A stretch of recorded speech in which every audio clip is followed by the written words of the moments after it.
All right, so I promised, I teased the habit tune-up for a new piece of advice that if you work in an organization with other people, I said would be one of the single most effective things you could do to reduce emails in your inbox.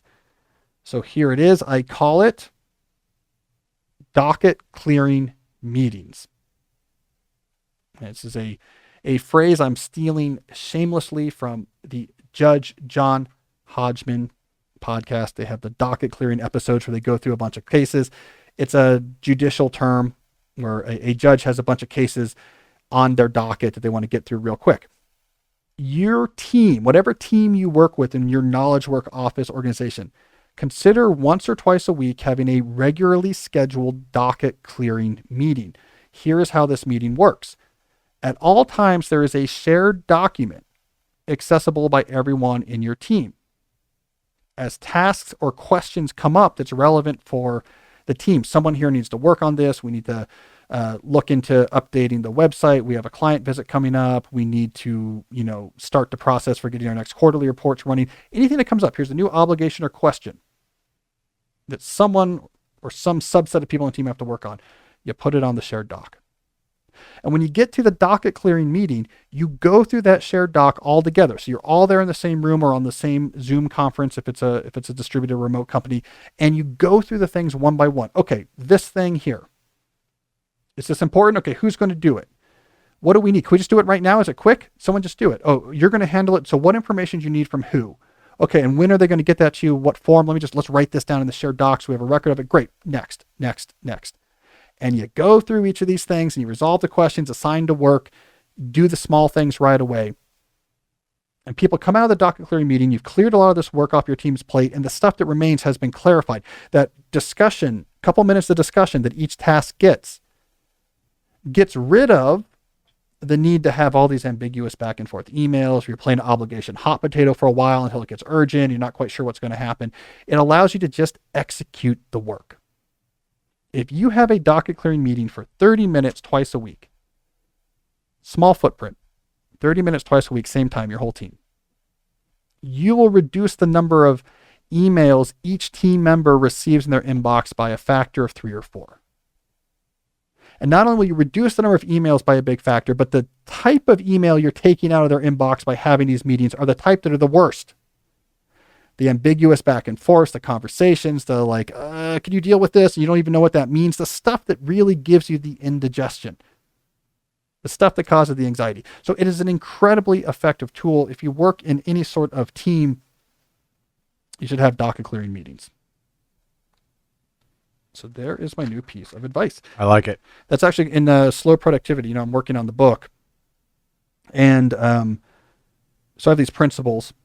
And then the principles, underneath the principles are propositions, which are kind of where we get concrete, do work on this, work on that, or give some more concrete ideas. And so the propositions they come with some actual pieces of advice. So some of the book is philosophical and manifesto style. Some is idea writing. Some is let's get concrete. And that came out of me working on a proposition about containing the small things so the footprint stays small in your work life. And that's, I was just working out the docket clearing meeting idea.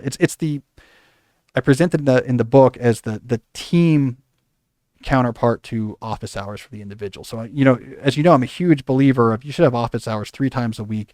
Everyone knows when they are. Almost anything small or conversational or back and forth conversation requiring you to say, great, grab me at my office hours, grab me at my office hours. You're just defending people off. We have a shield of your office hours. You're just defending yourself as all these ambiguous obligation hand grenades come near you.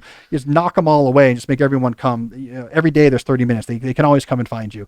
And that's a huge inbox saver. But team stuff requires its own type of strategy. So there we go. Docket clearing meetings. I've been thinking about slow productivity a lot. Yeah. Just on different things I work on, whether it's work or even getting better at sports. I think about it all the time. I finished the first draft of the chapter on doing fewer things, principle 1. It was a beast. It was 25,000 words. I got it down to 18,000 words. Out of my hands. My editor has it. It took me a long time because I was trying to figure out the voice. I think I found the voice for the book, but we'll, knock on wood, we'll see. So I've started now. I'm working on a part 1 chapter. So part 1's more like ideas. So part one chapter that's I'm not going to give too many details because it might also be a New Yorker piece. So I like to keep that kind of secret. And I'm beginning the background research for the next principle, which is work at a natural pace. And this idea of constant, like you just work 5 days a week, 8 hours straight, just again and again and again, just going after it, getting after it, just intense. It's very unnatural. It doesn't really match the way that really interesting stuff is produced. So I'm just getting the weeds there, and I won't give too many details yet. But yesterday I was spending a lot of time reading about the timelines of famous scientists from the early Renaissance period. And let's just say the pace at which they developed and published their ideas is anything but fast. Like a year will go by. They're not working on it. And then like a summer they work on it. And then they have to send a letter and it's 1567. So it's going to take, 3 months before they hear back. It's like a slower pace. They're very productive because they invented, gravity. That's coming along. All right.